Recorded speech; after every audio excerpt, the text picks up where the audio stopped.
Hi. Hello. My name is Chris Farah. You're on my YouTube channel right now as we discuss the TV shows and life and pop culture that has happened this week. Um, I burnt my nose, which I feel like is obvious. And so I just want to tell you that I have a burnt nose and that's what's happening to me, but and a little bit on that shoulder, but we're gonna push through. I labeled this, of course, 90 Day Fiance to talk about the current HEA, as well as the 90 Day Fiance Love in Paradise. And then, of course, last week, I wanted to give you guys some time to watch Baby Reindeer if you want to talk about it. And then also happening in going back to trash. I mean, this is really like Oreo, where the Baby Reindeer is like scripted brilliance and the cookies are bad for you. So 90 Fiance and then Love After Lockup. Hello. Hi. Hi guys. If you wouldn't mind just coming in the room, saying hi, giving them a little thumbs up, like let the friends know that this is a safe, happy place to be. And having said that, I did such good work this week, which is I oh, bye Jocelyn, I love you so much. Thanks for the thumbs up. Which is I have been really empowering myself to trust myself and empowering myself to trust to okay, empowering myself so that I can even gain more trust that I can take care of myself. And the way that I've been doing that is absolutely micro combing what makes me feel weird or different, what makes me take a pause, and then trying to decipher what feelings are arising, and then protecting myself and also allowing myself to be as open as possible, which is like very hard. It's hard to protect yourself and allow yourself to be open. But at the same time, there are people that I think don't always have like the greatest intentions when it comes to us. And we have to like start to understand our intuition of certain feelings. And then also if you have an instinct that someone in your life or anyone, like doesn't have to be someone in your life, but anything that gives you pause, that makes you feel bad, you can always, if it's not going to hurt anyone, try and take yourself out of the situation. So I went through a micro tooth comb, people who I feel like were engaging or like just watching my content, whether it's Instagram or whatever, who I felt like were doing it in ways that were to harm me, were to like make fun of me. It's funny. I watch these shows like 90 Day Fiance and Love After Lockup. I don't hate watch them though. Like I wouldn't consider watching 90 Day Fiance a hate watch. I need to know your opinions on this. And the reason why is if I hate someone, I don't watch them. I don't give them like the opportunity. Like I don't hate anyone on 90 Day Fiance that I talk about. If I don't like someone on 90 Day Fiance, you don't hear me speak about them. And it's because I fast forward them. I don't care. I don't allow myself to just sit and watch someone I'm either constantly judging and constantly making fun of without like enjoying at all. And I think that as I've like grown, I've realized how people intake content's different from me. It's totally fine. I used to be friends with people who would just on Instagram follow people. And then if I went to go hang out with them, they would show me their stories like in disgust. Did you see this? Did you see that? Did you see that person's dumb wedding? And then when they got married, it was this. And did you see this person's so crazy for this? And this person's disgusting. But then they're just following them and showing me them. And I would just be like, what? No, I don't spend time going through people's stories and hate watching. I'll tell you, I do spend time going and like taking up as many informational stories from the internet about pop culture and marinating in them. Like to me, I'm like, oh, I listened to Kendrick Lamar's Euphoria song that's like a diss track against Drake, and like I don't know. So I started to feel that there were people that would never comment or like a post, but would religiously look at my stories. And it started to feel like, oh, you don't need to see that. You don't need to see me. I'm not going to give you me anymore. I don't think you deserve it. I haven't come into a place where I feel like you should deserve this. But it's also happened a lot, and it's happened across the board with, both genders, both sexualities. So having said that's me telling you that today is me telling you that this week has been really great for me to protect my space.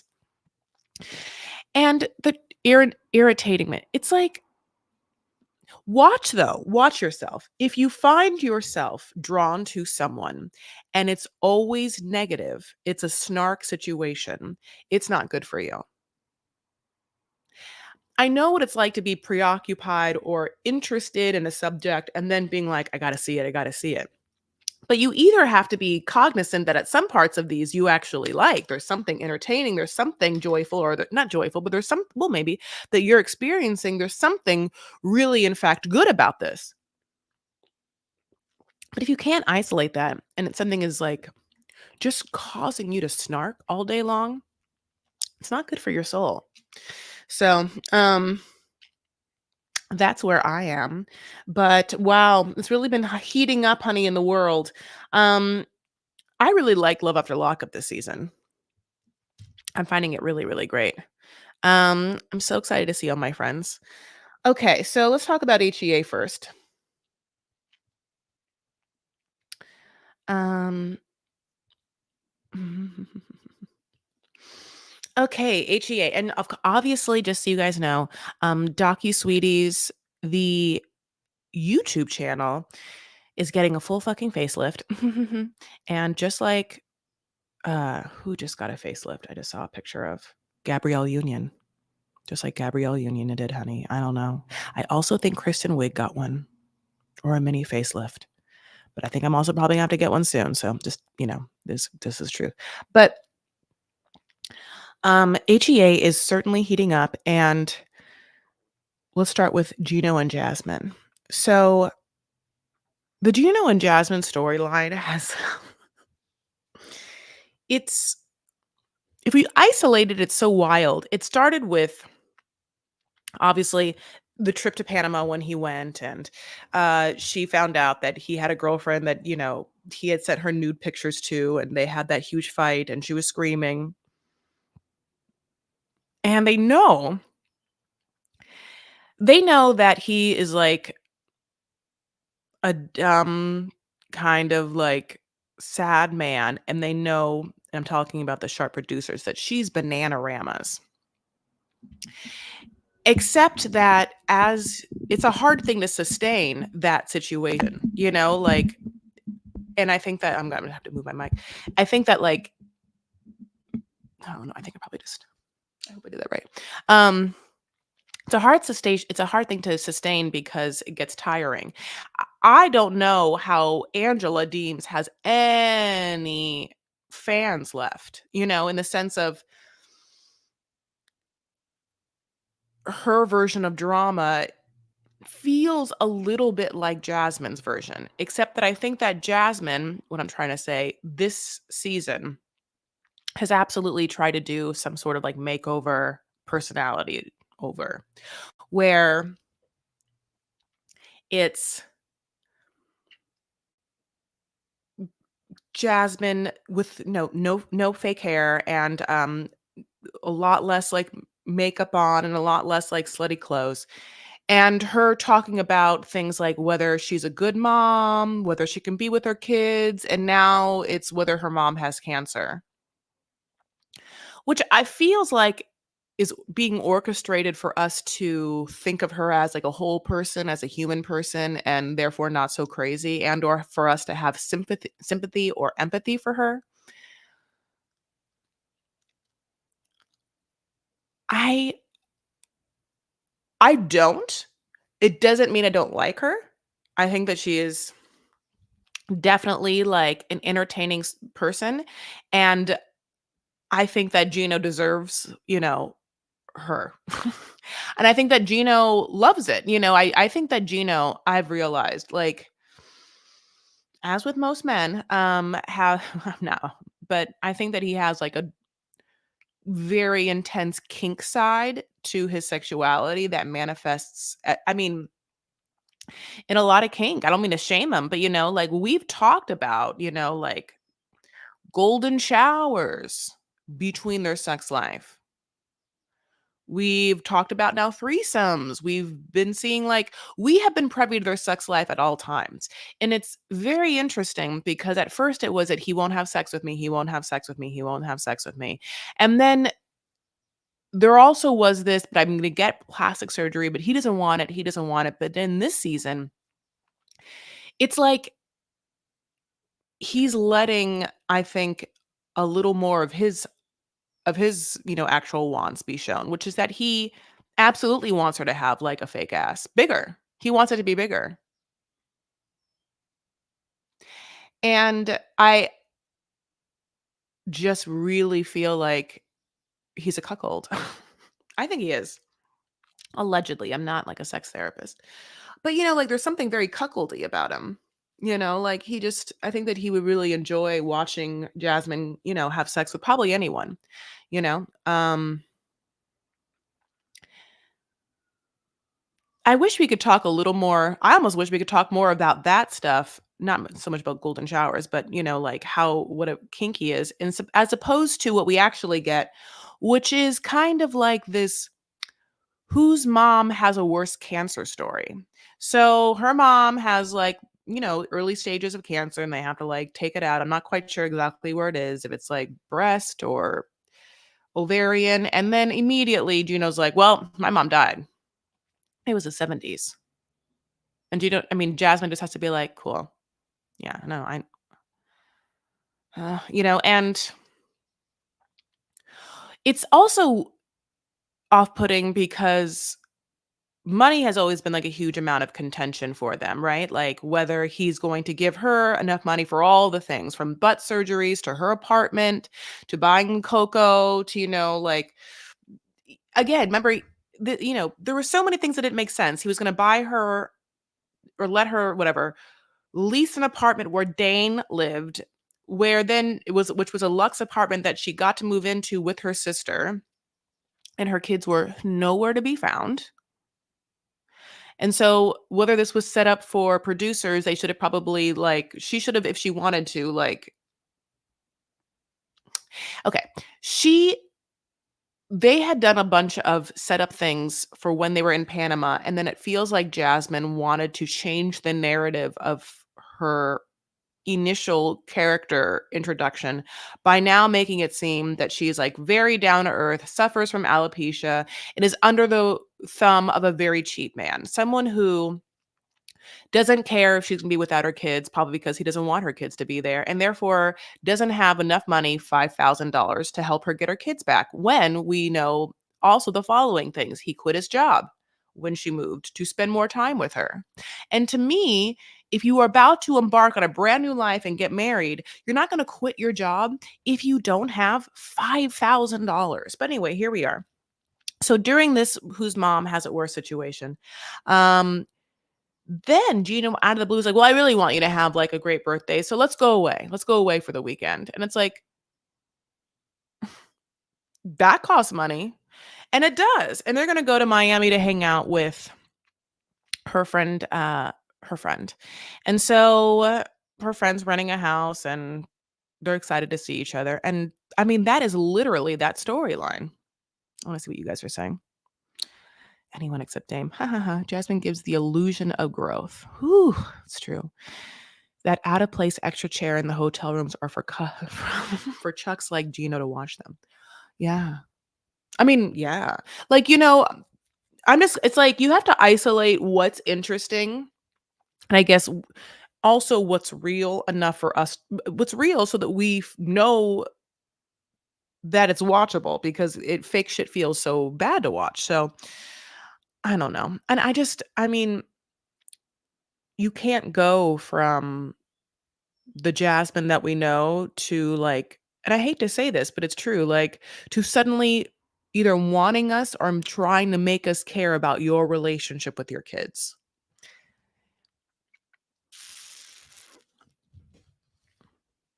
That's just it, we don't. None of us do. I'm so sorry. The good news is we'll never care about them. We don't even know that really they exist. Like until you have to keep bringing them up, like want say, I'm like, okay. But the truth is, she should just keep them all off camera, never talk about it, go hard in the paint with what a cuck he is, like what she can do to him, how much she can fleece him, and then just like I don't know. If you want to make yourself look lovable, maybe like have I don't know some cool, fun scenes between you two where your personalities come alive or you really see your love for each other. And I mean, that never happens. So,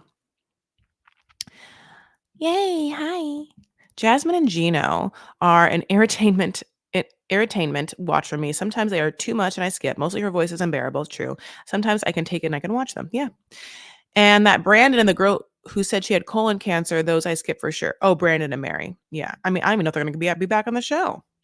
I mean, side note is, who's doing a lot of like scammy Instagram stuff right now? Nicole. Nicole, Nicole from back in the day in Ozen, remember? Nicole's Instagram is well, she'll do like, she has like absolutely no qualms to put up a picture of herself, like Nicole's face on Nicole's Instagram with the title RIP, she died, link in bio. So you're like, so what you're telling me is Nicole died. It's not national news, and the only person that knows about it is Nicole's own Instagram. Like her mom was like, "Oh my god, Nicole died. Here's a picture put up to Nicole's Instagram." I mean, is that what you're wanting us to believe?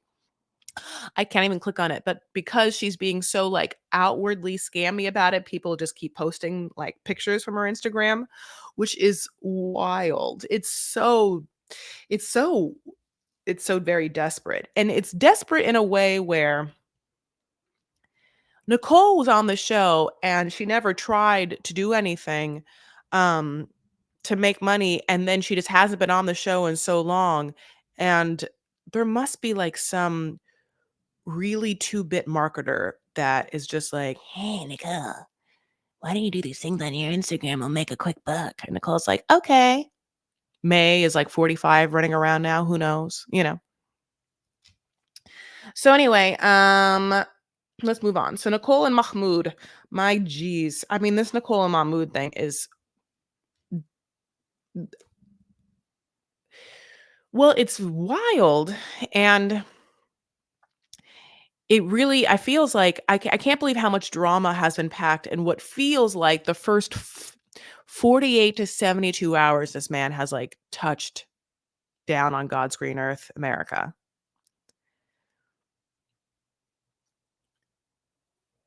Nicole, it feels like this is a play almost because of like the time frame. Nicole, as she's like brought her friends back to the house, and we've gone through like 3 episodes of this one scene. Um, is I mean, Irish red has an Irish red drinking face. You know what I'm saying? Like that's I guess that's discriminatory. Because I don't want to say that Irish people drink. But what I'm trying to say is, how really pale people, but the truth of the matter is some Asian people get an Asian flush when they drink. People get red when they drink. Pale people I get the road. I mean, her face is inflamed, like it is like red, red, red, and she's like sweaty. I'm like, did you take something? I mean, she looks fucked up. But here we are. Mahmoud, wants to leave, and for some reason, her friend Julian has been tasked by the producers to like stop him, which is shitty because I think that like, I think that after a while, when you like grow up, you have to like be able to move without the confines of other people's wants and feelings. And for some reason, Nicole's friend feels like Mahmoud, although he is incredibly small, baby-like and hasn't been to America. Yeah, he thinks that Mahmoud is just gonna be taken down on Los Feliz Boulevard.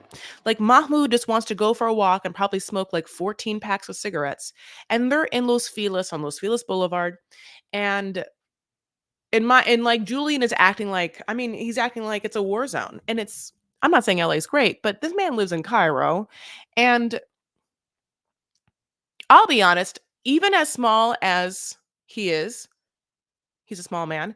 If I walked down Los Feliz Boulevard and I saw Mahmoud upset smoking, I would walk the other way. Didn't because I would I his energy would be like, oh, that person he needs his own side of the street, and I'm gonna move myself. He's not. I don't think that he's like walking bait. Also, I want to be like, Julian, just have him walk down Hillhurst. If the man wants to like go for a smoke, have him walk down Hillhurst.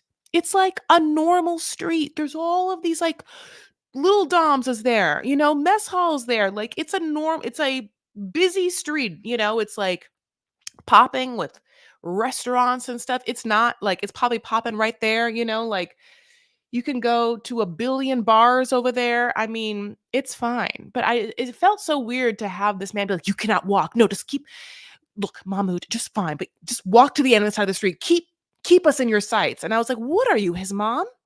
Are you at Disneyland? What are you talking about? You can only walk to where I can see you. How can you say that to a grown person?" I couldn't say that to I mean, I couldn't say that to a grown person. Definitely not someone I didn't know. I don't know. That's crazy to me. So, okay. So then Mahmoud's like, "Get me the fuck out of here." And he opens up his phone and he's gonna like book himself a hotel. And I'm like, these are the steps I want to know. Is it Hotels Tonight? Remember that app? Is Hotels Tonight still a thing?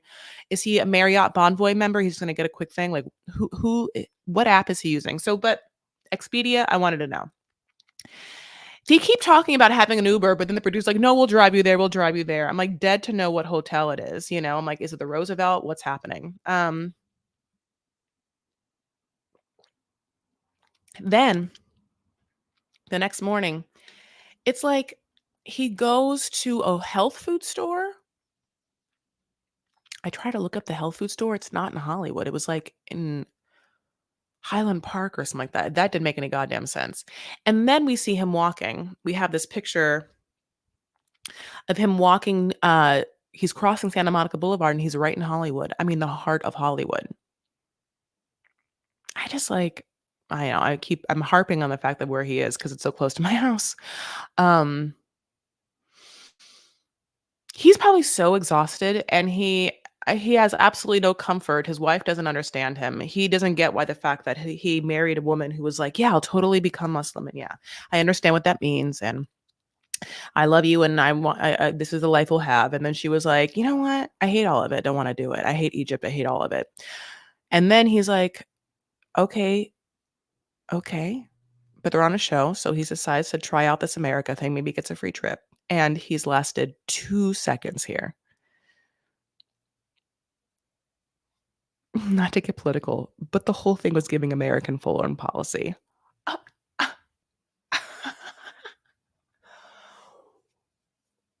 wow. Absolutely. Absolutely. Nicole did everything to trigger Mahmoud, didn't give him a chance to land, he didn't get used to it. She force-fed America. She took a revenge on him for what I just like I honestly can't even imagine. I mean, I can't imagine like having my like very foreign husband who's never stepped foot outside of like the micro world of this huge city, Cairo. But you know what I'm saying? Like Cairo. And then have him come to America. He barely sleeps. You get him like donuts. He's like, I don't know what to do with this donut. I mean, okay. And then as he's like in the middle of a slumber after a fight, you brought all of your friends home to drunkenly yell at him. And then you are mad at him for not willingly opening up his heart and soul to these people he's never met and express to them his frustration with their friend you. I don't see how she doesn't even see how awkward that is. She's like, "I'm just so mad that you lied. You lied. You didn't go out with my friends because of the way I dress." And it's like, you guys had a fight, and then yeah, you really wanted him to, yeah, fight with you in front of his friends, and all your friends to, like, sit there and be like, "No, she's right." It's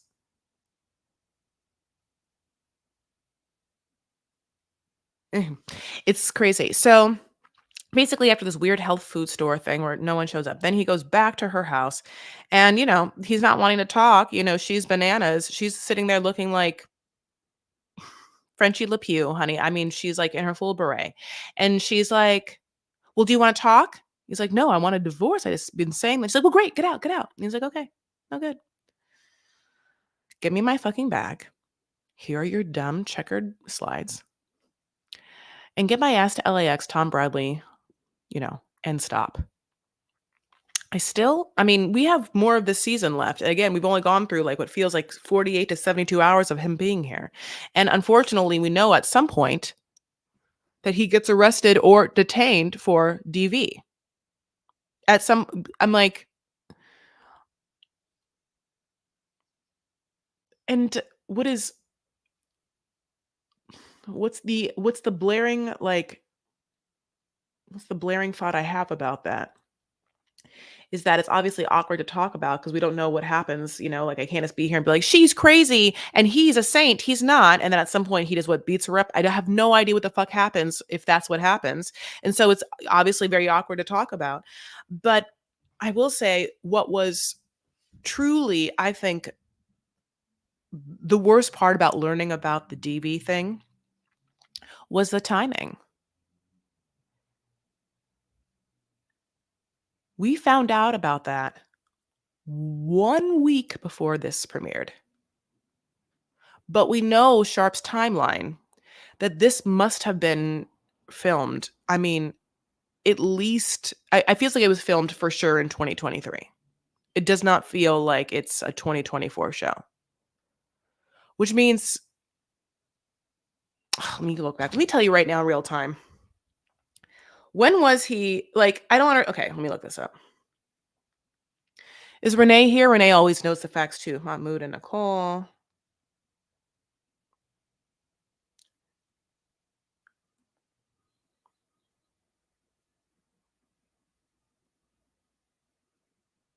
People in the Reddit forum say that they're back together after the arrest. All the pictures with Mahmoud were hidden and they are all back now. So I guess the rumor I heard after he got arrested for abuse was right, that she was going to wait for him until he was out. And people are just like, what the fuck? One true thing is true. Like we've literally never seen one morsel of chemistry with them. I mean, like,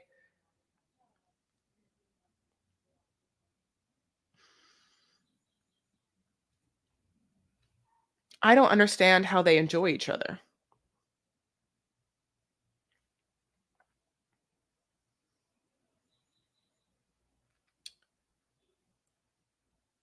Okay, so let me get this.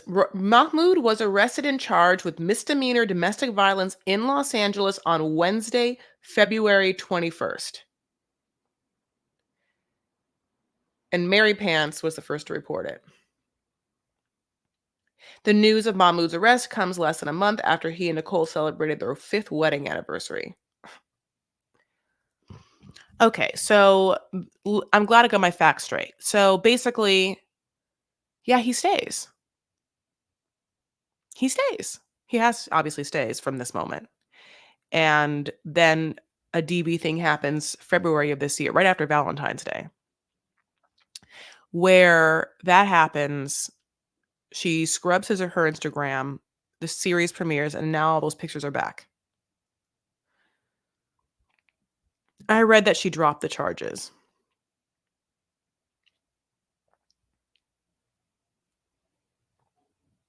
Does mean me and Nicole are neighbors. You know, I mean, we're both obviously Los Angeles citizens now. I live in West Hollywood. She lives in Los Feliz. She's so east side. I mean, like, it's yeah. Like that kind of girl, I mean, she literally can't cross, I mean, I would say Vine. She can't cross it. She turns into like dust. Those East Side girls, honey, they can't do it. Um, yeah. Anyway, so they really they really don't do a good job of showing us the love they have. Like, I don't understand what they have in common. I don't see them. He's not like the most affectionate person, right? In public. He doesn't feel, it's not, I don't think you're gonna ever see like Mahmoud like feeling really great to like hold hands, hug, and kiss in certain situations. I think that those things are culturally ingrained in him, as we know, that like you don't do, but at the same time, there's definitely after like a season or two of being on the show, hopefully moments the cameras can catch of them being indoors, being in a car, being whatever, but instead we get a lot of like really monotoned, stifled, kind of unbearably cold interactions with each other this whole time, or yelling.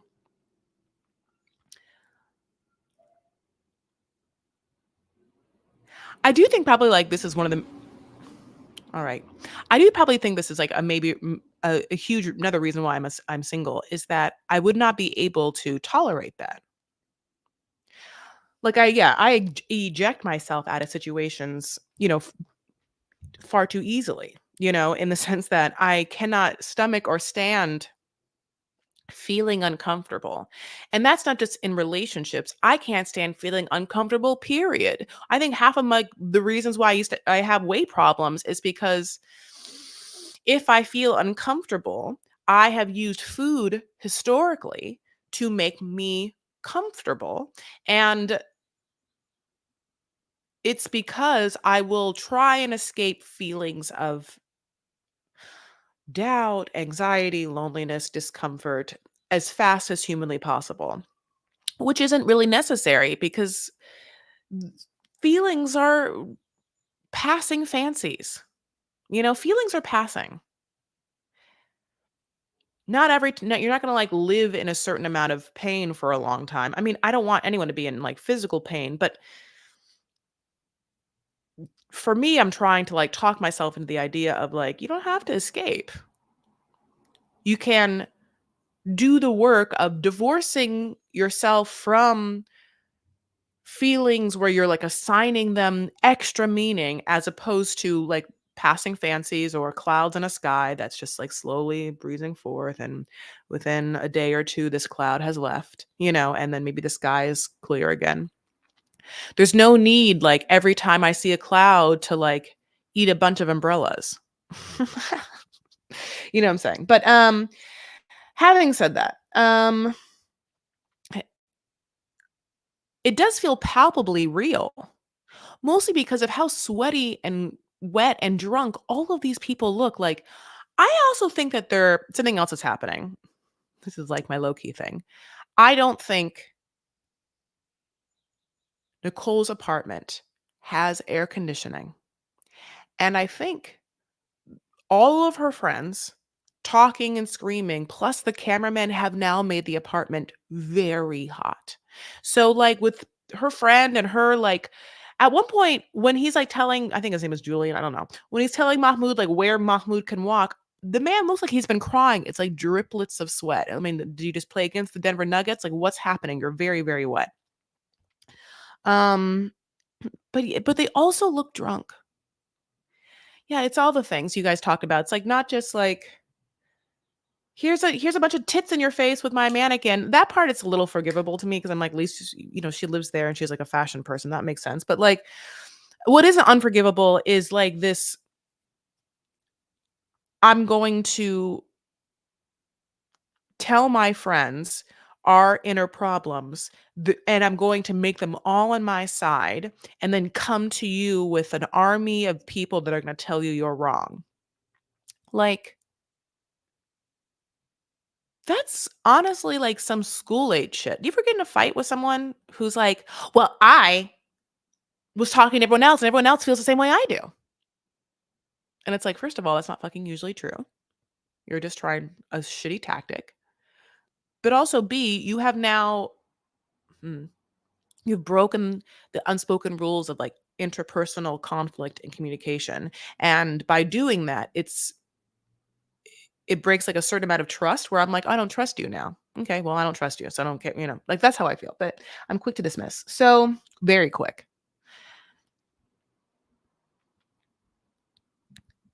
These people get off the plane with attitude problem and fight on the way to their car. Coming into his bed and hugging him. First, she could have changed. It was 2 days and she had fights all day, cancel. Wait.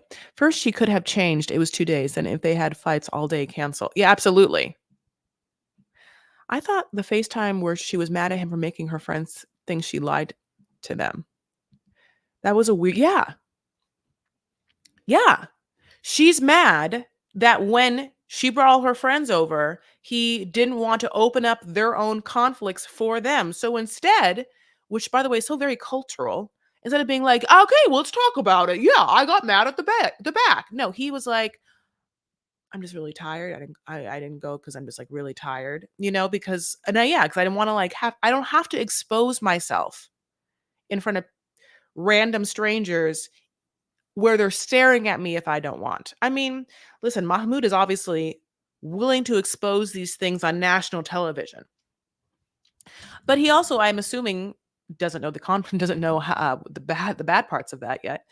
As well as at least people aren't showing up in his room in the middle of the night like Mary Pants or John Yates to be like, Mahmoud, let's talk about things. Like, you know what I'm saying? I don't know. It's a no, I mean, it's wild. It's wild to me how much she's pushing people to be on Mahmoud's side when she was trying, it feels like, to do the absolute opposite. All of this feels so unwise. And she's nearly 40. She's 40. Like, what are we doing? Anyway, Ashley and Manuel. Oh no, let's go to Emily and Kobe. So, I mean, Emily and Kobe are, in the club, as you do. And the weirdest parts about this is that as a couple, I don't understand why they're not taking it as we are one, we are a unit, we have all these kids. So the wedding is ours and our life is ours. And if we're going to go to a club, it's not one of us inviting the other one's friends. We're inviting. She just kept saying, I invited you guys here. I invited you guys here. And it's like, well, did Kobe didn't invite them? Also? Why isn't Kobe taking any responsibility? These are Kobe's friends, and no one knows this Cameroon culture like Kobe. Kobe must have known that it's weird to have all of his friends come with not their significant others, which by the way, if they had significant others that Emily could talk to, I think that everyone would be like a lot more natural and normal. But here we are, all of his friends on one couch and then them. And they get in this fight and Kobe just, I mean, absolutely allows it. Emily gets up to like walk away, just stand behind like some curtain and pout. And then he comes back and gets her and he's like, I talked to them. Come on, please just sit down, And it's like, okay, when I sit down, you are the only one that will explain to your friends why they should respect me. And if they can't, they don't go to the wedding. Why not allow herself peace? Because I hate to say this, she's probably not going to see these guys ever again. You know? And if they do, it'll be very passing situations if they ever go back. Just allow him to deal with his friends. So, oh my God. Now on the DocuSweeties podcast, we have a reel this week because I could not get over a very small detail, which is that, again, she comes to this club. She looks cute. She's wearing a peplum top, hides a multitude of sins, and like black pants, black like leggings, black, black. Then we see her, babes, and she, when she wants to leave, grabs her bag, and it's a Louis Vuitton Neverfull. We all know these bags because what had happened was there are the travel bags that become like staple items in like pop culture. And the Louis Vuitton travel bag, the Neverfull, is what happened like in like 2005 to 2015. And then around like 2017 or whatever, I'm not quite sure my math, people started to get really into the Christian Dior book totes. Now I know so now you'll see, like now that I've said this, there's a couple ones of these, but like what they're great for is travel, both brands, and you always see like a rolly, hard cased or whatever, rolly luggage piece, and then on top of the rolly luggage piece, your like bag for the actual plane will be one of these travel bags. And Louis Vuitton is a designer, and so she is excited about that. So she brings this either fake or real huge bag to the club. I could not get over. It's brown, it's like tan and brown. It's so far off from her outfit. It's like, I mean, it's like you just don't bring, like, this would probably be a better look because at least it's black, but like this is another kind of travel bag. It's a backpack, right? Like I wouldn't bring a backpack to a club. Like, could you imagine if she just like left and then she was like, okay, anyway, I love this bag, but it's just, yeah, it was a horrible choice. And it was hilarious to me because it made me think of Succession, where, if you watch Succession, they make fun of this girl's bag. She goes to like a very high net individual's party, and she brings this Burberry bag that's very big, and she gets torn down about it.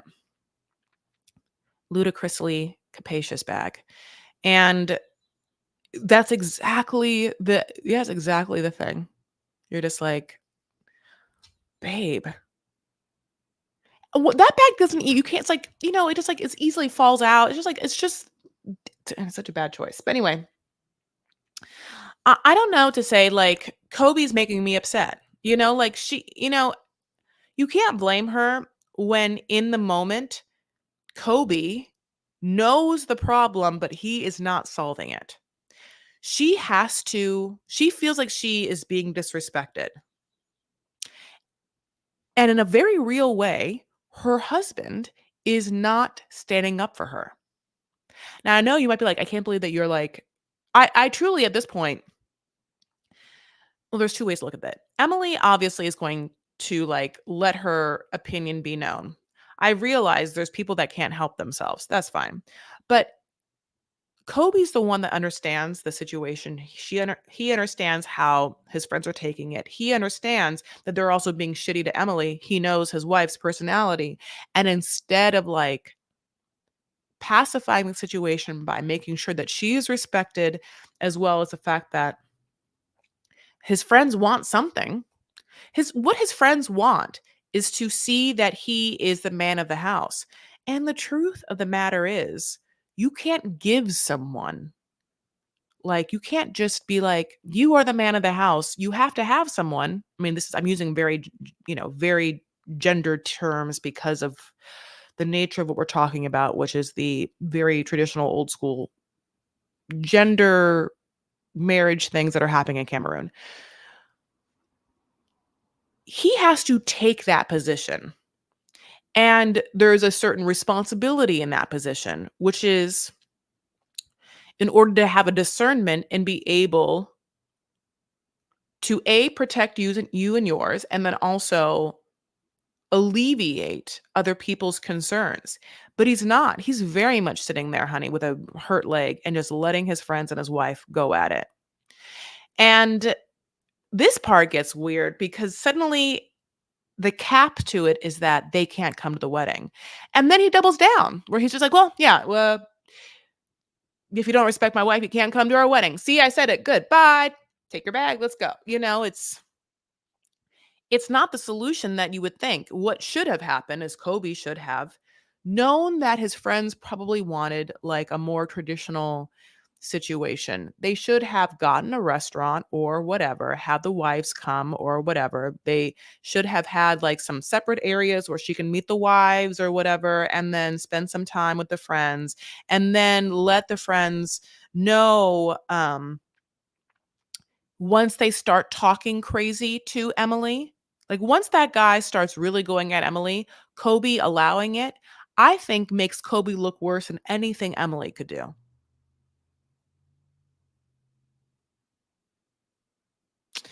Okay. Ashley and Manuel. So, I like putting, yeah, Emily and Ashley do feel the same, where that they're in situations where they have to acquiesce to their beloved culture and the feelings of the culture and the religions of the culture and the politics of the culture and all the norms of the culture, and they don't want to. And because they're on television, instead of like doing, I guess, what I would do, which is just Adam's rib, that's me, honey. I'm call me Ribby. I'm like ribs, all ribs, that's me. I would just, because I don't care. Like to me, I'm like, oh, that's nice. If I sat across Leopoldo with that mustache, honey, and he started talking to me about ribs, honey, I would just be like, whatever you want, Leo. Yeah, buddy. Love a rib. Yum, or not, whatever. But instead, Ashley is the producers want her to like stand her ground. And the truth of the matter is Ashley does it pretty well. Ashley is like, yeah. Oh yeah, no, I totally love God. I love gods. I'm really and I believe in God. I love all the gods, especially yours, but all of them. Believe in them. Yeah. Like she, um and she even says like her spirituality, she never uses the word witch because she knows it's a trigger word. So she's like, yeah, I have some things I do like tarot, and she doesn't say Akashic records, which I'm like, I can imagine you saying that to that man. I love that mustache. Yeah, you guys think he was there being mean to Emily.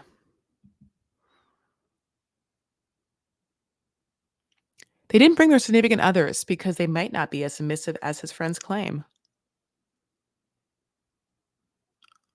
Or, what I think about?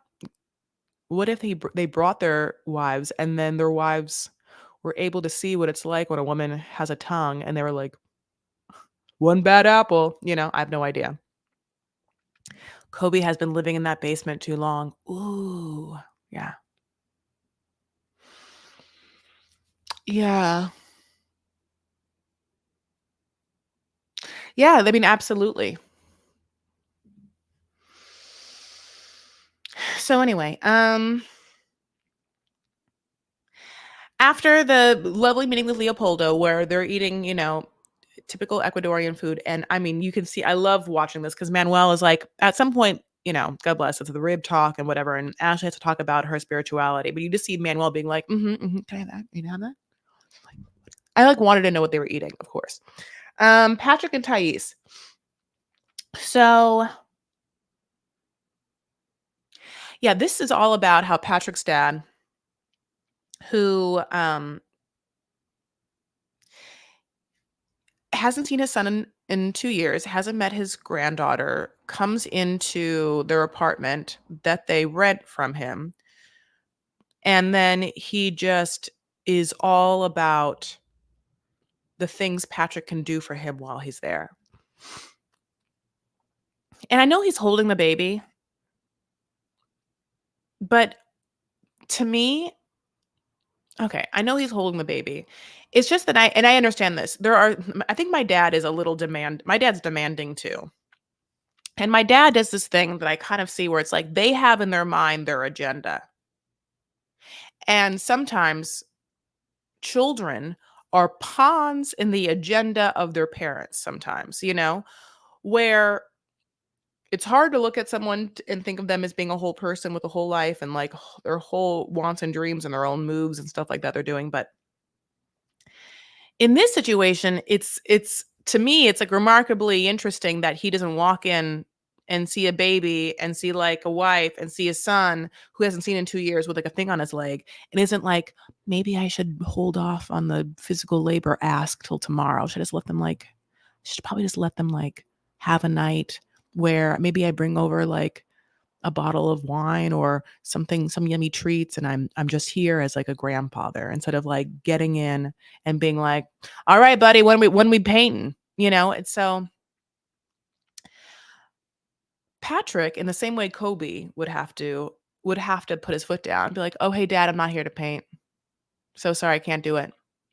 But he doesn't, right? He's like, "Well, let's see if we can do that." I don't know if I don't know yet. He's kind of trying to tiptoe around the fact that he doesn't want to paint the apartment, which makes sense also because you have a baby in that apartment and they're going to be there for like whatever how long. You can't have like a baby just breathing in a bunch of like fumes. But then it becomes this thing where they also have a ranch and he can go work on the ranch. And then we get to a place where like, "Oh man, you have a ranch and you have like real estate. You own this place." But then it becomes a thing where he doesn't have a lot of money. Hmm. And Patrick has to help him out. Patrick has to help all the people out. I mean, it seems like whatever Patrick's job was, he's been like really killing it, like he was the head of his like little sales team and he's like paying for Thais and paying for this baby. And I mean, probably paying for Johnny a lot is the reason why Johnny got on the show. John. I don't know why I'm calling him Johnny. Um, and Thais is like the voice of reason, but Thais is doing it like in a really loving way. Like Thais is like, I don't want my husband to be taken advantage of because he has such a good heart and he wants to help. And then we get this like backstory of Patrick's family life, which is that obviously Patrick's mom had like another kid, that's John, and then she marries Patrick's dad and they divorce and he didn't get to see his dad that much and maybe during that time wanted, I'm sure, a father figure real hardcore. And when he finally like established a relationship with his dad, I don't know how like supportive his mom is on an emotional front. And so he probably could relate more to his dad and therefore having his dad's approval and or love like, is a big deal for him. It's just that you should not have to work for it. And it shouldn't be conditional on what you provide for that person. But he wouldn't be alone in the fact that a lot of relationships are that. And a lot of like parents want to parentify their children to suddenly do things, for them and their homes. Um, One other small part is that, and I brought this up on the podcast, I thought it was so funny. Patrick's holding that baby, and at one point the baby barely cries, and he's like, "Oh my God, Thais, take her. I've never seen her like this. She's never been this fussy." And I'm like, she barely moved. My God. All she did was like start to like be like, "Meh." And then, I mean, that was just a tired, hungry baby. Thais is like, yeah, that's what you should be like right now instead of having like your dad like that. You should be bucking against your dad like she's bucking against you. You know how you can tell this baby doesn't want to be held by you anymore? That's how much your dad should know that you don't want to do physical labor. The baby has more balls. I'm just kidding. Baby doesn't have balls. You know what I'm saying? Okay, let's move on to Love in Paradise. Wow. Annie and Kyle. So Annie, a lovely German lady who I don't know if I can like hang my hat on. And Kyle, who is a father of 71. 71 children are on this earth right now. Half of him. She picks him up from the airport. She drops him off at his place. The producers and him have a conversation, and he decides that what he's wearing currently from the plane, which is like athletic shorts, is good enough for a fancy, nice dinner with the woman that you're going to hang out with as a romantic interest. Now, when he gets there and she sees him and he hasn't changed or showered, and then he gives an excuse that this is how Americans are. I mean, I was livid. And I like when we first met Annie, I was like, "Oh, I think that she has her shit together." And I was like, "How long is she going to maintain this ruse knowing that yes, she's on television for it, but also B, that's incredibly embarrassing to think that she would spend any more time with him." But the dinner goes on. And it's like Asian-y food. I'm not quite sure. And he slurps and he pigs through this meal in, I mean, the most grotesque way with noises and such that I mean, yeah, I'd have to leave. I I'd have to. And what is like really hard is that he is quite a character. To me, neurodivergent. And what's annoying is only that he seems to have such an inflated ego that like nothing he does is bad. Like the whole point system and everything, it's as if he already banked enough points just by being there. So he has nothing to prove. It's her that has to prove things. I mean, it's it's disrespectful for her to allow herself to be in a situation where someone can be like, "You're not good enough for me. Stop drinking. You're gross."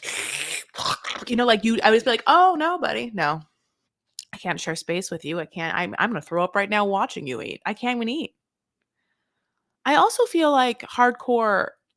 If this was a real thing, like I do feel like the producers paid for this.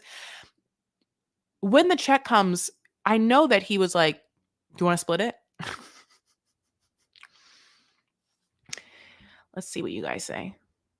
He seemed so lonely. Oh, so tired and lonely. He's younger than her too. Also, she speaks to him like her pet. Oh, I think you're talking. Are you talking? Who are you talking about? I think. Oh, Nicole. Yeah, yeah, yeah. Oh, Terrell. Yeah. I realize people start watching, then we're on a different thing. So I think that you're still talking about them. I get that. Um.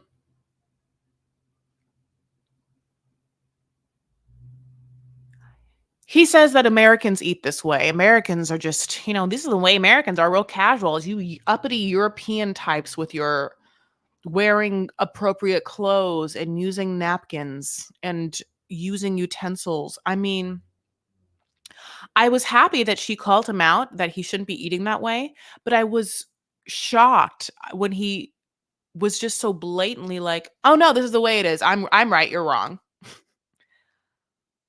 Who raised him? Who raised him?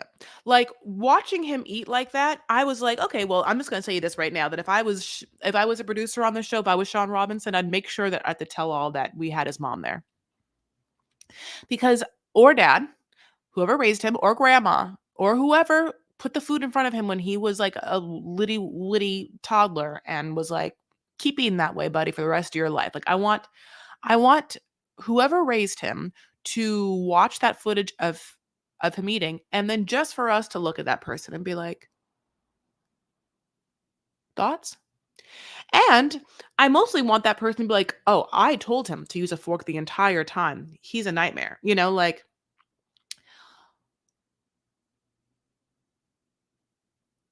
it's interesting how many bad choices we can make. And it's also interesting like how important etiquette is. And it's because etiquette is such an interesting thing because it denotes respect for yourself and it denotes respect for everyone around you. You eat the way, you are supposed to eat in a refined way for a bunch of reasons, which is the comfort of others around you, as well as the perception of let's just say respect or decorum that you give off. And then as you age, practicing that etiquette denotes the respect you have for yourself, that you have a wherewithal. Like it's dining etiquette is interesting because it's obviously it could be a very personal thing. You're on it like this is a personal date, a romantic date or not, whatever. But there's so much with it where you have to like eat with comrades, eat with like business people, business meetings, all that stuff. And it's this process where you're sharing a nutritious moment with someone that's intimate, but you're allowed to watch how they work.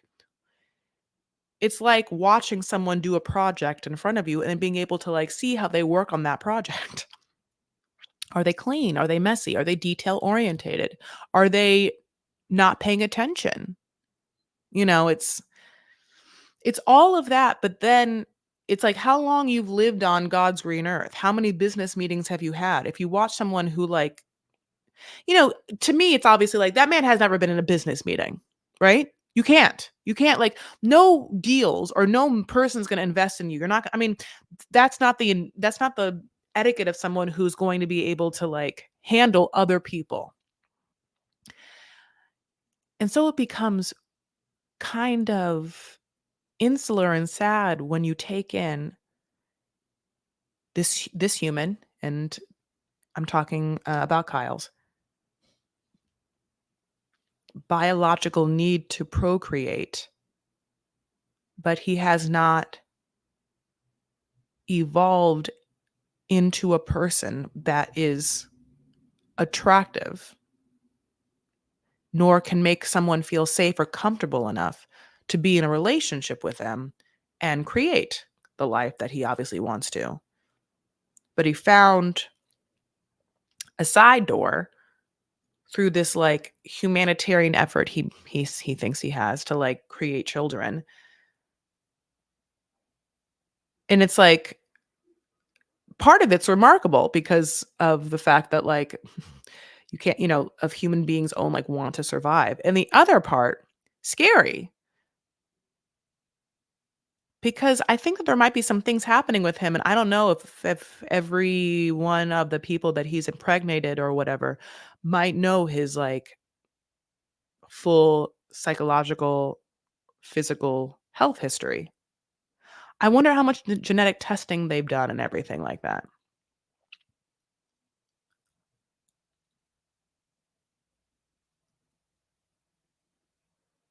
It must be really hard to pick sperm out of a book. I mean, you just don't know how people act. You just have to like see a picture or two. I can't even online date for that reason anymore. Pictures are like literally meaningless. You have to like talk to people. Even if when you talk to people and you think they're cool and maybe you text for a day or two, they're still not. You never know what people's like dark and or secret lives are like. Jesus. Um I'll tell you though, what's hard is that I know in the super teaser that she later, Annie, is like, his dick is huge. So I said this in the podcast, but it's wild to me and really take it in that after this date, after he showed up in the athletic shorts, after he slurped that soup in front of her after he said it was not him, but just the American way. She was like, "You know what? I still want that dick. And I still have chosen you to make my second baby with."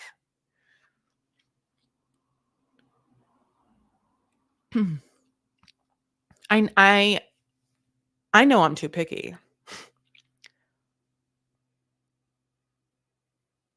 but that's unforgivable. That part to me makes me feel like I don't know if I could ever trust another word out of Annie's mouth. The discernment isn't there.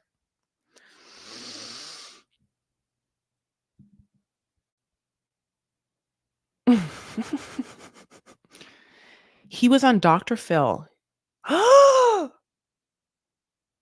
Yeah. Lol. But what a great character. Okay, Shawn and Aaliyah. Shawn's gross, right? I'm gonna say Shawn's gross because I mean, who cares about sexuality here? Because Shawn has told us that he doesn't like labels. So if Shawn was with a cisgender woman, I would be as grossed out as I am now. Shawn's gross. He's gross. He's old. He's gross.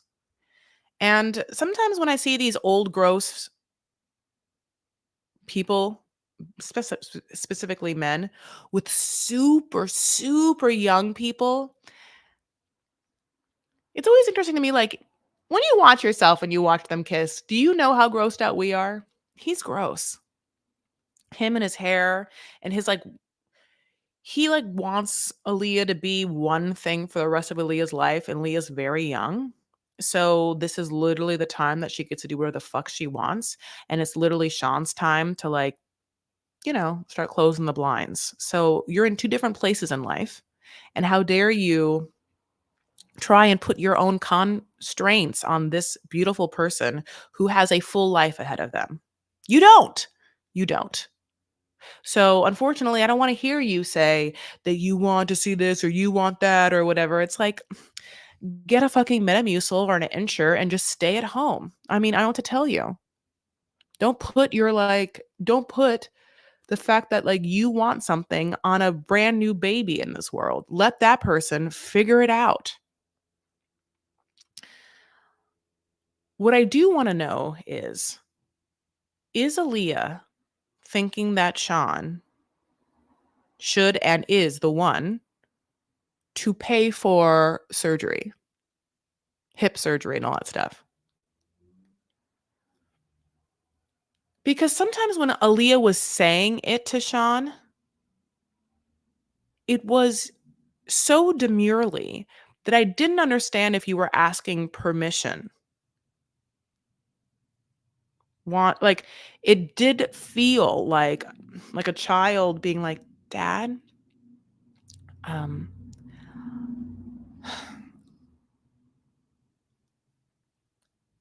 I really I really need a new car. I just this one is broken and doesn't make me feel safe and I want a new car and I want it to be safe and I want it to look nice and I want it to be clean. So please help me." Like that's what it felt like. Cause the other side would just be somewhat like, yeah, I'm going to get surgery. Yeah, I'm going to get hip surgery. Cause I want it to look, yeah, more round, right? More feminine, of course. But she doesn't say it like that. She's almost saying it in a way that like is asking for an apology.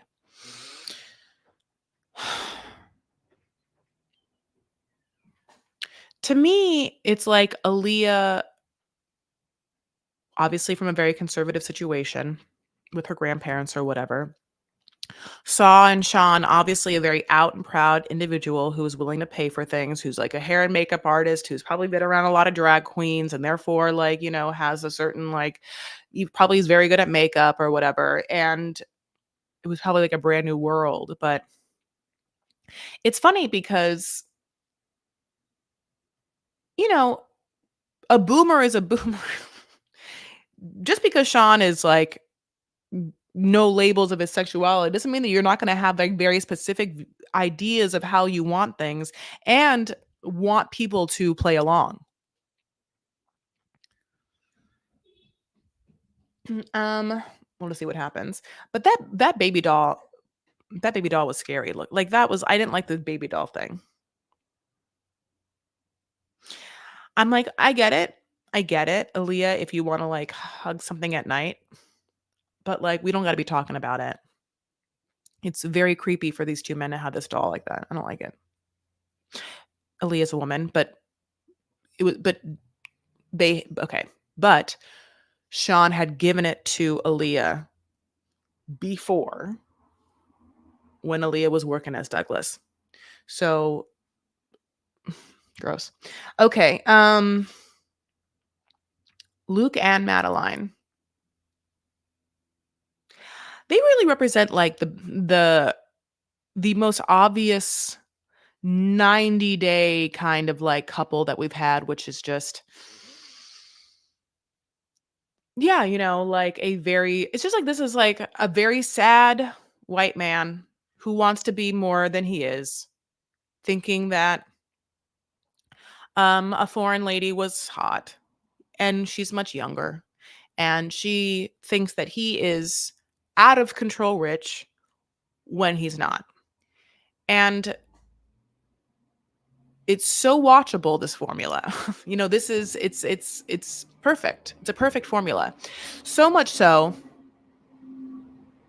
I feel like that's why Love After Lockup works in the same way. Older, sad man, younger woman who is in a dire strait, in jail for sure, and yet is using the man for money and for some reason either thinks that they are richer than they are or doesn't care at all and will just bleed them for as long as they can. Madeline reminds me OG Ariana Grande though. Oh, with the nose. Yeah. I mean, yeah. Ariana Grande got a chin implant and a nose and her nose done and a bleph. I cannot believe I mean, I think that like I think that when I was younger, I was like, yeah, like sure, like all like famous people get like something done, no like nose jobs or schmoes jobs. Like everyone, like everyone had a nose, like big deal. And like to me, like okay, it was like tits, like that's very 90s to say boob jobs, nose jobs. But like in the 2010s, obviously the 2000s happened all like then there was like a lot of botox and filler, but what is recent are these like blephs where they cut your eyelids to make your eyes bigger, and then a little brow lift with that. And then what Kylie and like Ariana did are, and I think even like Kim too, I'm not quite sure, but definitely Kylie is a full fucking like chin situation, jaw chin situation. So it's wild how many like small tweaks people do I mean, not small tweaks people do to their face nowadays.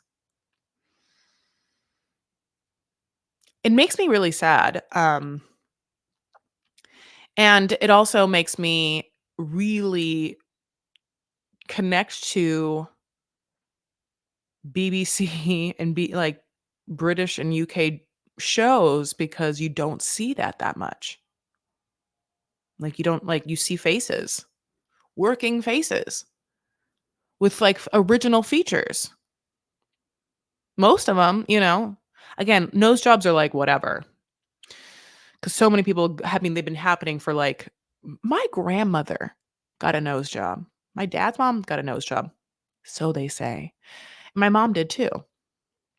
It's just, but like when I think about like, how do I, you know, no, I mean, yeah, it's just, they've been happening like since the 60s, 1960s. Okay. Then we meet Alex. Alex and Adriano. So Alex is gorgeous. And she's like an MFT therapist, marriage family therapist. Side note is, do you guys like know? I feel like where you live, tell me right now. Where I live, a lot of therapists, a lot of realtors.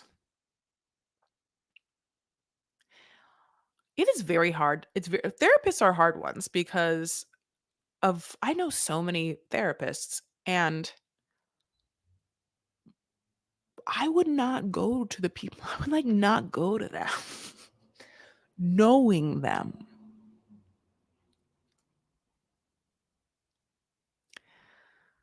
Anyway, but Alex seems cool. Alex just, when Alex was, like, talking in her therapy session, it seemed a little textbook, where I was just like, "It just seems like there must be such a pipeline of, like, words and phrases that people use, and so many people are, like, getting MFT degrees," and I'm like, "Mm," and it felt a little cookie cutter. But she makes that money, honey, enough to, like, travel the world by herself. When she went to Italy, she made a decision to, like, jump on an app, meet someone out and about. Now, people were like, I mean, that can be considered dangerous, and sure it is. It's actually dangerous to do anything. But yeah, it's dangerous to travel solo, but, like, you can't stop yourself. You just have to be, like, very smart and very aware, and don't do bad things. Don't engage, and, like, make sure that your wits are about you.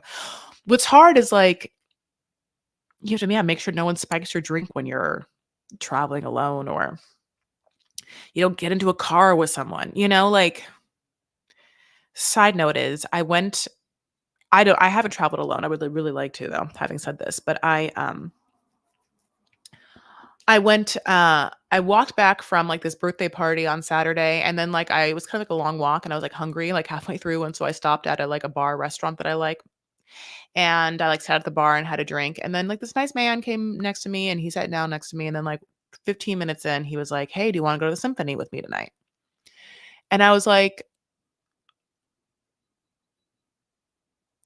pros and cons. I love the symphony, and listening to live music has been, like, especially, like, classical live music, has been something that I've only been able to, like, truly feel in my bones in an interesting and exciting, tangible way, like, in the past, like, 2 years. Like, I just never really liked stuff before. I don't know what made it interesting to me. I think it was just I mean, I'll tell you that like, went to the Hollywood Bowl last year, and I saw, like, this Philip Glass concert, and I have, like,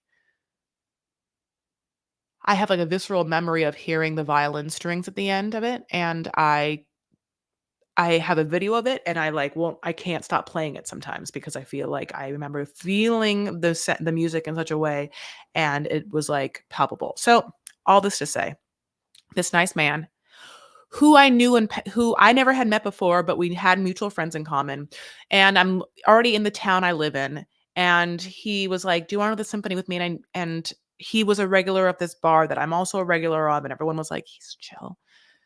I still didn't go because I didn't even wanna be in a car with someone that, like, I had just met. Also, side note, as I told you, I had walked there, I had to walk home. I was just like, "It'd be better for me to just go home and just, like, um, get some rest."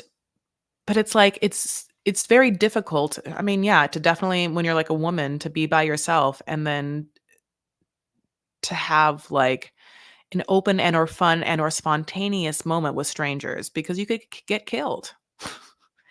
I mean, I think that when I have, like, my friends, my cousins and stuff like that, like, we all have memories of, like, dumb things we did when we were, like, 15 or 16 or 17 together. Like, one time we went back to this guy's boat or whatever we had just met, and, like, all those times I'm like, I'm glad I'm fine." You know? She's fine. She meets Adriano. She's like, "Look, he has, long hair. He has, like, tan skin." I was really into it. And she's gorgeous and they're hot. Adriano just loves threesomes, just loves them, just can't get, like, honey, it's like 1, 2, 3, like that Britney Spears song. Um, he loves the feeling of 2 bodies, I guess. And then she was like, "I had threesomes before, but I just don't wanna do it anymore." And I was like, "Oh, they had threesomes in Italy for sure." And then she fell in love and was like, "I don't wanna do this anymore." And he was like, "What? But wasn't it amazing when it was you, me, and Sophia Loren?" I don't know. Um, yeah, she had this great scene with her family where they were all just like eating gumbo and she just lets loose all of her freak flag and her family's like, "Yeah. Oh, wow. Not anymore though, huh? With 2 girls? Yeah. Oh, like, I love it." Adriano then has a meeting with his friend, very hot blonde friend, where he's like, "Oh, I love that Alex, but she doesn't want those threesomes anymore." And the friend's like, "What? She doesn't? Well, how about just with me and you and her then?" He's like, "Did you just hear the conversation where she said she didn't want it? Weird." Sexual proclivities, are such. And I know that, like, culturally, we have, like, really swung, haha, using that word, into a very open realm of, like, polyamorous couples now. It's like, I think that, like, before, in the 70s, I have never obviously swung or whatever, but, like, I remember, like, growing up, like, oh, there'd be, like, parties, like, the big thing was, like, fishbowl parties where you would drop your key in the bowl and then people would pick a key and whoever's key was like, who's going home with that person? Side note is, don't you love these side notes? I just read okay. This like former like either Yankee or Mets guy, baseball player died recently.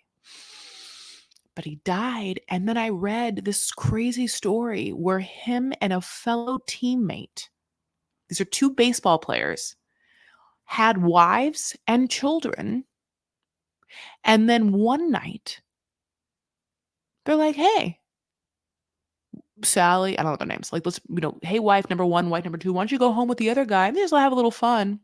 And they do. They all fall in love with the other, and then both men just decide to trade lives. They were like, "Look, the kids are gonna wanna be with their moms. We don't really care about our own kids. So we'll just trade." And they did. They got divorced, got married real fucking fast. Now the other couple didn't last. They ended up breaking up. But what is wild to me are the kids. These grown-ass men who are playing a professional sport. So back in the day in like the 70s, so I'm assuming that they probably weren't spending that much time with their kids. I'm like, do those kids even know who you are? Like, just it's one of the. I mean, so anyway. Side note is, at one point they were going to make a movie of this, but then they didn't. But I thought, I mean, like, I had just read the story and I thought that was crazy, and I'm like, I need to talk to those kids. I need to talk to those kids. Talk about a docu series. I love you. I'll see you later. Bye, friends. I'm talking too long, I know. So anyway, that's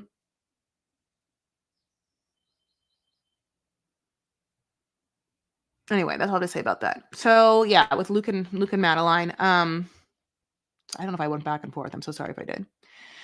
Madeline loves to like use her claws to move around a Rubik's cube and solve it. What she can't solve is his financial problems.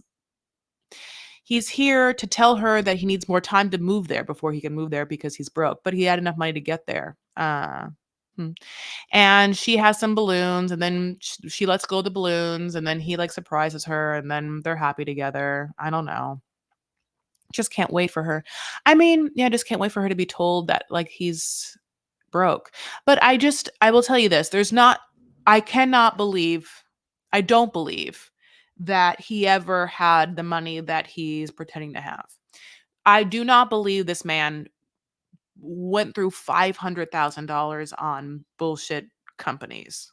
I think that he might have been swindled, or he was paying other American women to do all the sex stuff that he wanted them to do or be escorts or whatever, but come on. Um, she's so young looking, she just seems like a little babe, like a little vapid baby, and everything, yeah, everything is about appearances and money and, like, look at this and look at that. And I mean, It's sure, it's gross, but it's also interesting because it is so interesting how people want to look rich and the many different ways they try and do it and talk about it so much, and then all it does is just make you look so cheap, devoid of, like, actual wealth. Well, she's not quite luxury for sure, she's not quite. Okay, I'm gonna go. Did you guys watch Baby Reindeer? I think Joslo did, but besides that, like, did anyone else watch it before I talk? I'm gonna talk about Love After Lockup. Where is it? Oh, there it is. I wanted to talk about it, but I can't talk about it with you guys if you didn't watch it. Yes, Teresa. Okay, well. Okay, so Tenny and Rob. Um, I mean, I was never get over this ring cam things. It's wild that this is like what I just have. It's wild how much access he has to her at any time. Just like let's work out together. Uh, he just likes to boss her around. He's bossing her around by working out. He's bossing her around by like what she has to wear. Now she's into it. She said, "I know it isn't more for everywhere, but she's into it." But he's going to now boss her around by making her go to meet with his mom over a situation that he fucked up. And I desperately want to know how much money that he is giving Tenny. I need to know. How is he providing for her? She is acquiescing to him. She is submitting to him in a way that makes me feel like he is running the household, therefore paying for the household. So, is that true? Okay, so let's get into this crazy situation though. So basically, his mom asked him for money. He sent the money, didn't then want her to have the money he had sent, and made Tenny ask for the money back.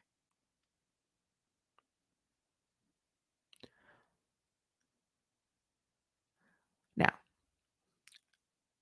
there's a lot more to the story. Because I can't imagine that if you had a 500 and your mom asked for 500 and you had a good relationship with your mom, that having given it, you would then suddenly ask for it back. And Kate looks like she needs it. What I want to know is there some drugs involved? Did he think that his mom was going to use it on nefarious things? Rob has access to text anyone all the time. It seems like if Rob can put ring cameras in all of Tenny's rooms that she allows him to, then he can do the same for his mom. What is their relationship? But his mom comes hard with an attitude that I mean, it was hard to decipher. I'll tell you that on the podcast, well, it gives a lot of great insight, but it's confusing the fact that the mom hates her so much and that the mom seems to not have any sort of responsibility left for that for her own son. And instead, not only blames Tenny, but then tries to like compare Tenny to Rob's ex, who she's like was great because she gave me things.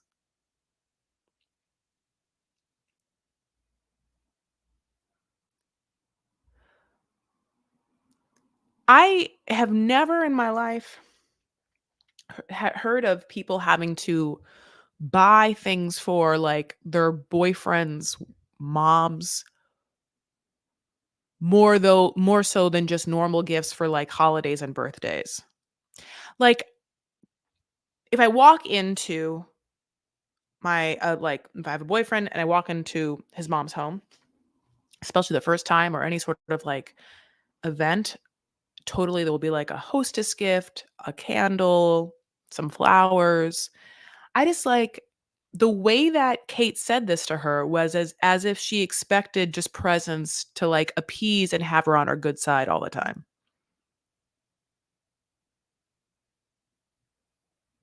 Tenny's like, "Oh no, I have kids."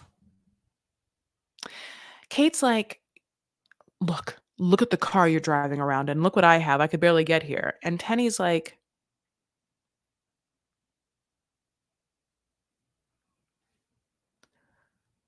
Wow, what a sad thing. Sorry about it. I'm not gonna give you my car.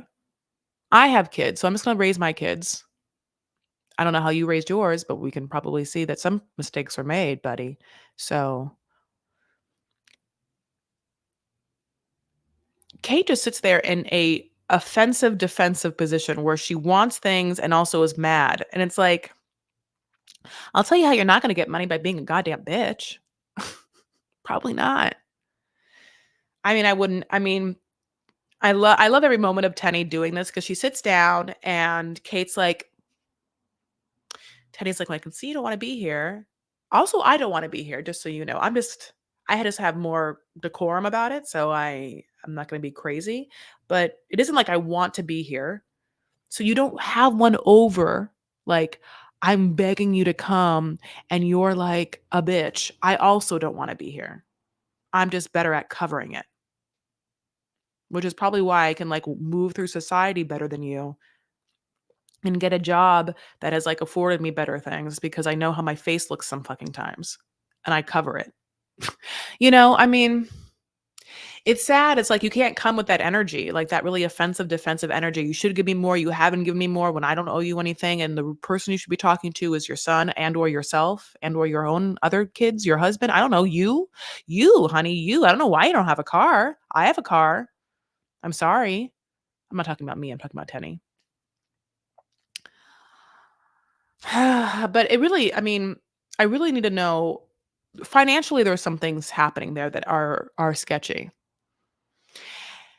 And what makes me upset the most is Tenny does look like she has a lot going for her. Not just her car, but her kids. She has a normal house, nice car, nice kids. She's dressed up. She looks gorgeous. She's a beautiful woman. Her kids are like happy and healthy. And so what are you bringing into this situation to help it? And I don't feel like Rob is a help. I feel like Rob is a drain. He drains your energy. He like Again, unless you're telling me that he is literally putting into your account $5,000 a month, what is he giving you? And I can't imagine it's enough. Joey and Michael. Oh my God. First gay couple in Love After Lockup. This Joey and Michael situation was a hard watch. So Joey had to make a fake photo of him and Michael in order to appease Michael's security so they can go visit him. And it looks like Kate Middleton did it herself. You know what I'm saying? God bless, fake photo. But Joey's gone through it with addiction and his whole family does. And then he has to have a dinner where Michael's going to like talk to all of them and like meet them. And they see that Michael is like has a dark energy about them and they don't feel good about it. And you just watch all these people silently cry because they know that Michael and Joey are going to kill themselves together, or Michael will kill Joey, or Joey will OD. And he then admits that he had recently fallen off the wagon and with one of the really hard, intense chemical substances with Michael. And now they have to sit there and be like, "Well, I hope he comes out soon." I mean, this scene was this scene was crazy, and I say this in the podcast because I cannot believe that no one says with like everyone says this, everyone expresses their thoughts like his sister in this sad way, like, we just don't want to see you. OD. And I'm like, and maybe they've been there so many times with him, but like no one is like, the fuck's wrong with you? You can't be with him. No, you can't be with him. I'm sorry. He's a fucking addict who's been in jail 4 times, and you are a fucking addict who's almost died. So no, you don't get to be with him. Now, is this the thing? I mean, now he obviously can do whatever he wants. We have free will and he's a human being and an adult. But it was just like, because they're his family and they understand the situation, I'm just surprised not one of them was like a hard head enough to be like, What's wrong with you? You're going to die. No, if you're with him, you're going to die. So you pick. We're not going to sit here and meet this asshole that's been in prison for 4 fucking times on drug charges, where you just tell us you almost OD'd again with him and be like, can't wait to meet him because we know you're going to die. So we're going to not live in denial, and we're not going to sit here and like make you feel good about it. We're going to make you feel shitty so that you understand how shitty this choice is and how dumb it is. Like, we have to shake you with our anger and our words for you to fucking put on some goddamn glasses and some Pampers and do one thing good for yourself. Stop sitting here in your parents' basement crying all the time how depressed you are over 20 years, and then then put yourself with this guy that's obviously not healthy. Obviously. It's an obvious thing. I mean, we have to make you are an adult, mature person. Make good choices. I mean, make healthy, good choices for you.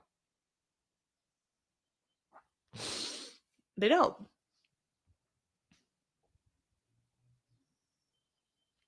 And maybe this is a love after lockup part we have to see. Like, it's like we would all do things differently. And maybe, and also, I have never, again, don't have kids, never had like intense addict situations where I've watched someone almost die or whatever, and they have, right? They've watched Joey almost die. So maybe there's a certain surrender. He's going to do whatever he's going to want to do anyway. So I wouldn't be able to watch it though. And I mean, I just wouldn't be able to watch it. Okay, Andrew and Candice. Oh my God, the Andy and Brittany of this one, talking about an old man, or he's not old, but a sad person, sad man who's obsessed with like a woman and just keeps throwing money at her. Now, this starts in the worst possible way with Andrew trying to like get all the shit together for her. And he's like, things I bought her. Louis Vuitton bag. It's not a Neverfull, but he treats it like a Neverfull. It's one of the OG monogram ones. And it's not. It's very fake. One of the worst fakes in my life I've ever seen. Then he's like, Louis bag, Chanel glasses. We're like, no. Watch. Wow. And he puts it all in the purse as if the purse was a luggage piece. Like the purse was a Neverfull. But so much LV talk, by the way, just so I notice. I got this little makeup bag. It's so cute. It's not a makeup bag. I think it's more of like a product. They call it a vanity bag or whatever, but it's for travel. It's not like the travel bag I was telling you. What you wouldn't obviously put it on top of your luggage, but you would just put your products in it and live your life. I like it for lots of reasons. A, because it's quite big, and then B, there's this cute little thing. I do. I said I don't know if I told you I just got this. That would be a lie. My dad got this for me for Christmas.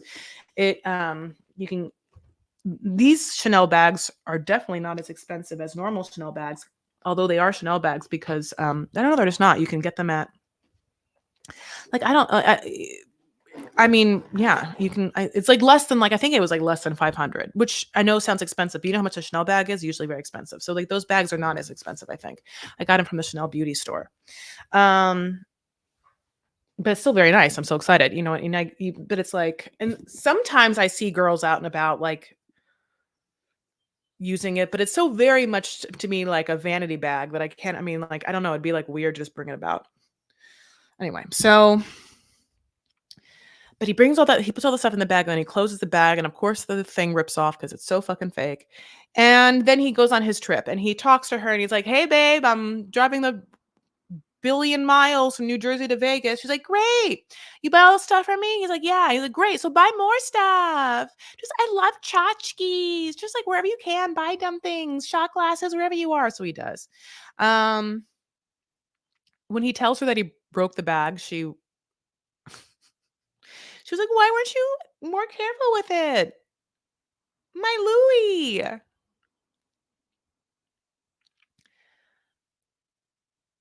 Designers, I know designer bags, I guess, are a thing.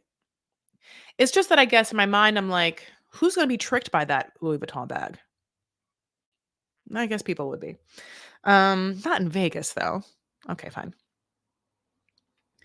She's like, "Hey, when you get here to Nevada, why don't we look at some houses?" So I'm like, "Happy you're like spending money on my apartment, my $1,400 apartment, when you have like a whole house you already paid cash for and you have like a very cheap mortgage. But I think it'd be good if you were to leave all that and come here." Now, when he did his obviously his rundown with the wealth manager at the notary place about his finances, he also mentioned child support. And we were like, "Oh, how young are those kids? And where do they live? And how come we don't ever talk about them? And do you care about them? Do you ever see them?" He gives them $400 a month, which means that he's giving Candice like 30,000% times the amount that he's giving his own flesh and blood. I can't do math. But a lot more. He's giving Candice a lot more than his children. And she's like, why don't you go ahead and move out here?" And he's like, "What? Move? But in your profile, you said you were willing to relocate." And also, she has a child who lives, guess what? I think in Vegas or Nevada, and she doesn't have custody, as one sometimes doesn't, with lots of problems. And she's like, "But I'm gonna get it back." And so she gets to do the Britney thing of like using her child as the reason why she doesn't want to leave, even if he wants her to. Jesse J. My favorite part of the podcast when you explained how your family would be. I couldn't agree more. My family would be screaming at me. Yeah, I mean, I can like I I could hear my dad yelling. My dad be like, if it's trying to think like I don't okay, if it was my dad, let's just say it's my dad, my uncles, and my cousins. It's like I see my dad yelling. I'm seeing people shake their head in disgust, like I can see like my cousins looking at me and then asking very pointed questions in the energy uh, that I just never saw with that family. The family just stood there. We're just like, I just I'm just sorry, sad. I'm just sad. Makes me sad. I was like, "Oh my god, I can only assume that they know he's going to die, and they've already somewhat made peace with it. And this whole time, they're just, like, buying extra time with his ghost." That's the like, I or families keep a lot of shit in. I mean, I don't even understand. Yeah, I did not understand how that family took that. Love after lockup. Andrew and Candice.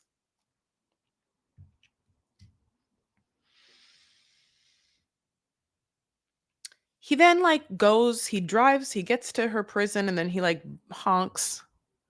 She's like, "Good." She's not gonna be into him at all. But she got the thing she wanted. I mean, I wonder if it's just like, I wonder how excited she is that she just have this poor simp buy her a new life. Like, I wonder if she's just like, "How'd I do it?" I wonder if other women in the prison are like, "How'd you fucking do it?" Or if everyone's doing it. I don't know. Ayana and Jamal.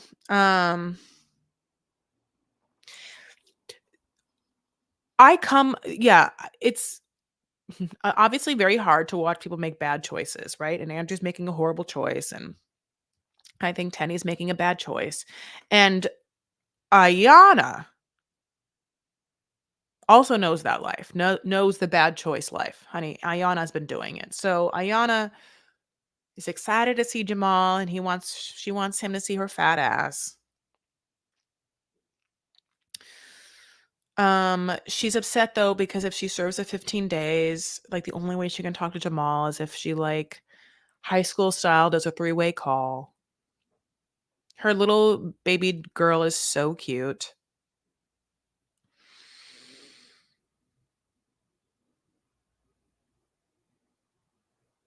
You have to, like, get your mind out of certain, like, cycles, and Ayana is, like, knee deep in, like, a really shitty trauma-filled cycle. I want the best for her, I really want the best for that baby, and to watch this therapy session was really interesting. So, basically, she wants to go to jail, but before she turns herself in, they were like, "Well, it's been good that you've been taking these classes and doing this therapy." So she goes to, like, a social worker's house, honey. I mean, and the social worker, like, does not have to brush her hair, doesn't really have to change, like, when she has these clients, honey, she's, like, rolled out of bed. I mean, but Ayana gets there, and they briefly talk, and, Ayana's like, "I don't have an anger problem, I have an attitude problem." I was happy about that. That seemed kind of, like, aware, and, she breaks down, she cries and breaks down, and I don't know, I thought and this isn't the first time we've seen her cry, she's, like, cried almost every episode so far. She's in a lot of pain, and I feel so bad for her, but it's sometimes people who are suffering and in pain, like, cannot get out of their own way.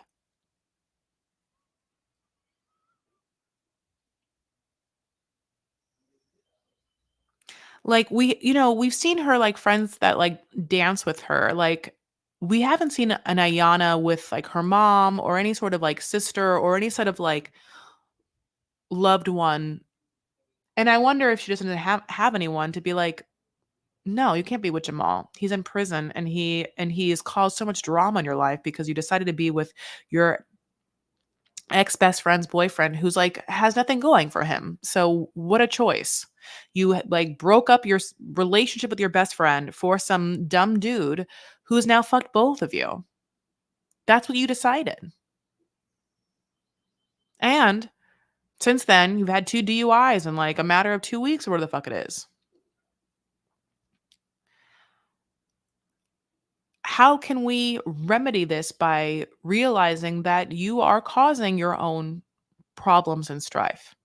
How do we get out of it? Like, do you get new friends? You make your money and then you stay home and chill with your goddamn kids. I mean, let's, like, try and bring in some new blood into your romantic life. What are some healthy habits and activities you could go and do and meet someone that way? Bitch, pick up pickleball. I don't know. So, then we get this, like, kind of weird thing where her lawyer calls coincidentally during the meeting of this session. That's why I'm always like, is this real? Because by the way, just I noticed this. You could have any sort of phone call happen where you say it's someone and you, like, disguise their voice and you can make anything happen. So basically, she was supposed to have a court date, but then her lawyer calls and is like, the judge can't do it that day. So he's doing it the day before, which is she's like, okay, well, I got my mom to, like, take off work. So she has a mom, by the way, taking care of her daughter. Like, what does your mom think of this whole situation? I mean, is no one in your life going to tell you what's up and what's down? Anyway, she's like, but it's no annoying because that was the day I was supposed to have Jamal see my fat ass. And now I'm upset because Jamal can't see my fat ass and I have to go to court. It's like, who the fuck cares about Jamal? Who the fuck cares about him? He's not good looking. I don't know. There's no one better. Like, you've been stripping for, like, 20 years. There's not one just nice, simp, dumb dude who's been in that corner that long who comes just to see that big fat ass and give you $100 every night that you can't just be like, "Well, this guy is better than that." I mean, I don't know. No one? You've been dancing for so long. I mean, come on, hustlers. I don't know. I she, I don't know if there's going to be any like positive things from her. She seems to be like stuck in a bad cycle and kind of in her own way. Okay. Questions like, are you fucking stupid? Yeah, I mean, this is where you get a lot of like, oh, this is the importance of community. This is the importance of like having people that know you, that can keep you grounded, the people that like will be real with you, the straight shooters, the reality speakers. You need to have someone to bounce things off of and be like, we know you, we've been knowing you. No.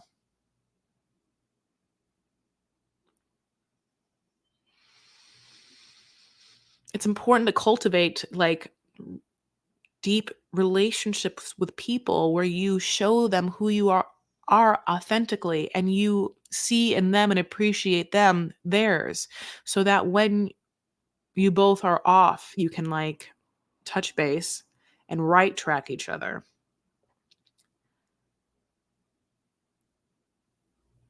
But it's hard to seek out and find those people.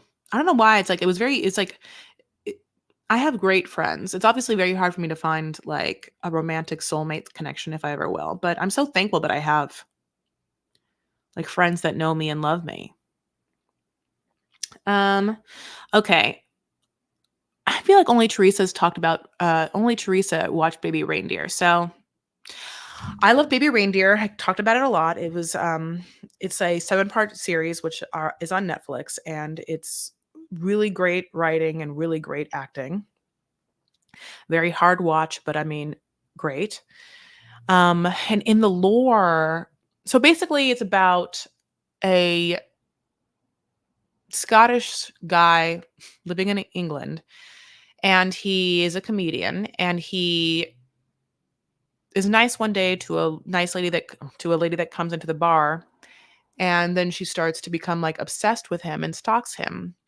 And his relationship with the stalking isn't so black and white of like, oh, it's like isn't like it isn't black and white, and he makes choices that can be seen to further instigate it and or whatnot, based upon what feels like one's own human need for love, acceptance, validation. And the layered fact that he is a struggling comedian or a struggling actor who who already has a propensity to enjoy attention, however, doesn't feel like they're getting their dues worth, might be fed, however it be negatively, by the attention of a stalker. So the woman that plays in the stalker name is Martha. So the woman that plays Martha is amazing. So basically, so the whole series happens, and hmm, sent from my iPhone. You should have spelled it wrong. Um, the actual person, because it's a true story, the actual person that stalked him started to like release stories like through the Daily Mail this week. And he changed her name. Now, whether like people and okay, so basically there's a stalker in the series and there's a sexual assault person in the series, someone that is a rapist, okay? And people love this series, it's a big ass deal. And the internet being what it is, people have started to go through Robert Gadd's life, who is the creator, Robert, I'm not quite sure, Gadd's life, to find out who these people are. So some things that have happened were like they thought that maybe they had like ascertained who the rapist was. Some gentleman who like runs a theater company, it's supposedly maybe not him, and so he had to like quit his job, and then like Gadd had to release a statement being like, please do not try and figure out the real identities of these people, because like you're wrong and you're ruining people's lives. And it wasn't him or whatever. But the actual stalker like had, I don't know her name, but she actually like released a story being like, who's stalking who? He's the one that created a whole story and whole series about me. Now, this person's also saying that people have like done the research and think it's this person, Martha. the Martha, the real life Martha, and therefore have been sending this person, this lady, death threats and stuff. So that's one of the reasons why she said she had to come out. But they kind of go into this story where basically his stalker in the show and in real life, it wasn't baby's first rodeo, and she had been convicted of stalking before and harassment of this other I I don't know. Okay, so in the show, I don't know the real one, but in the show, it's like an attorney's family, an attorney's child, and so there's like a big part of the show where at one point during their fights, Martha comes to the bar that he's working at, and she is like hounding him and is like upset at him. And he blows up and he's like, screams at the bar, like, why doesn't everyone here Google deranged woman stalks barrister's deaf child? And then, like, you have a close up of his mouth. Deranged woman stalks barrister's deaf child, or whatever. And so, because of some of the keywords, people could actually find the case that this was based on. Therefore, the woman that probably was his stalker, blah, blah, blah. And that's how she came out, or whatever. But it's wild. He has a lot of empathy for Martha. We all do. We all do. But, it's because of how brilliantly she was also portrayed.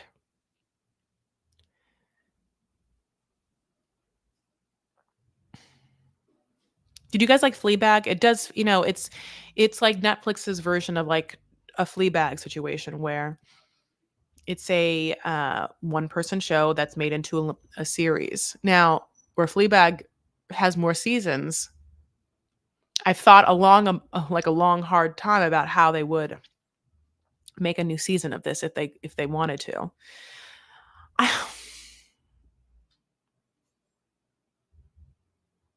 So I don't want to give anything away, but I do want to. I mean, like, I want to talk about it, but I will still want you guys to see it. Yeah, he's a lot of yeah. I mean, if they do another series, I would love it. I would, I would just need everyone to be a part of it. Wow, though. Oh my God, I've been talking for like almost 2 hours. I am gonna go, you guys, because my throat's starting to hurt. I love you guys so much. I really appreciate that you spent any amount of time with me. Please like this video and comment after it's gone up. I'm going to revamp my YouTube. Obviously, I told you DocuSweeties is getting revamped. Once I get some new pictures and can have an inspiration to like redo this, I'm openly going to come back 2.0. But until then, I hope you've been enjoying these lives. I have not monetized them at all, so there's like no commercials. Mostly because even when I was monetizing it, I was like happy to make some, but then some people would be so upset because like I wouldn't be able to. I didn't pick when the commercials would come, and sometimes there'd be like a lot of commercials, and I would have to go back and delete like half the commercials. So, but that's on the horizon. Yeah, DocuSweeties has the YouTube. Please subscribe. I'm going to make live the Love After Lockup episode we filmed on Saturday now. The Patreon has all the visuals the minute we record them and can release them due to the scheduling of the actual shows.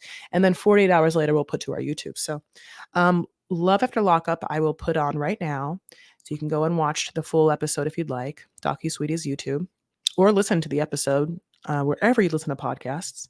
90 Day Fiance HEA will go up probably tomorrow. And then Love in Paradise will go up the day after.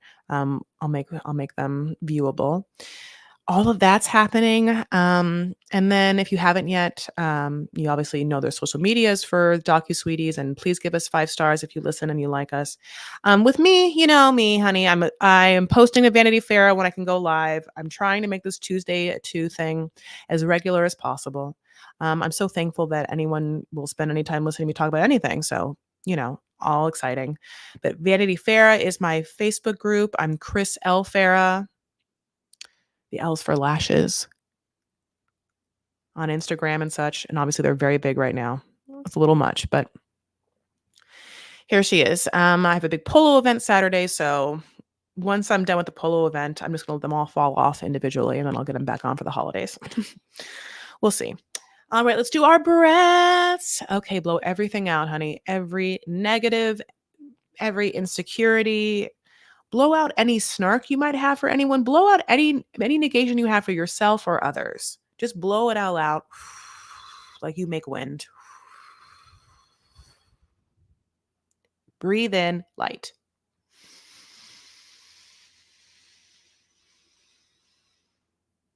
Softness, light, warmth.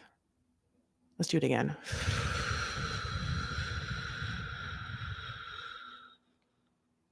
And one more. That feels good. Protect yourselves.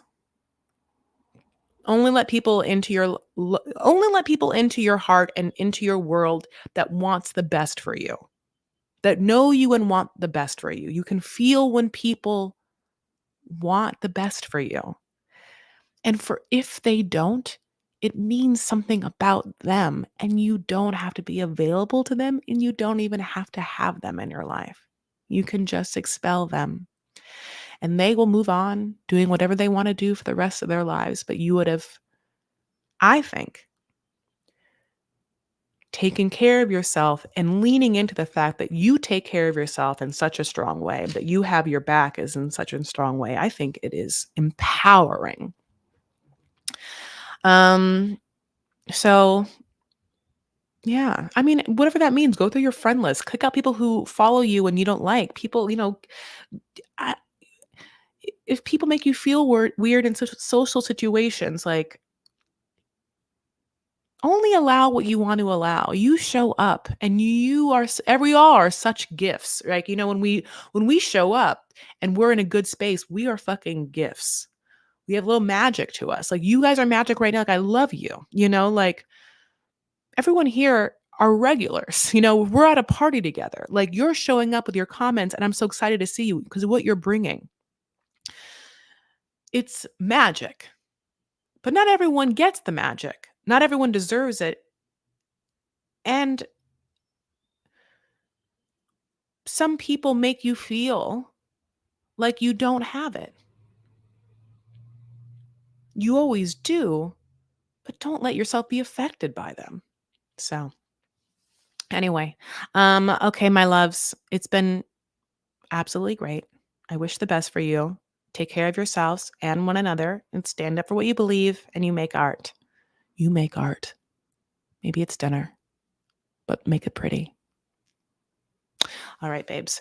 Art isn't always pretty, but you know what I'm saying. All right, bye.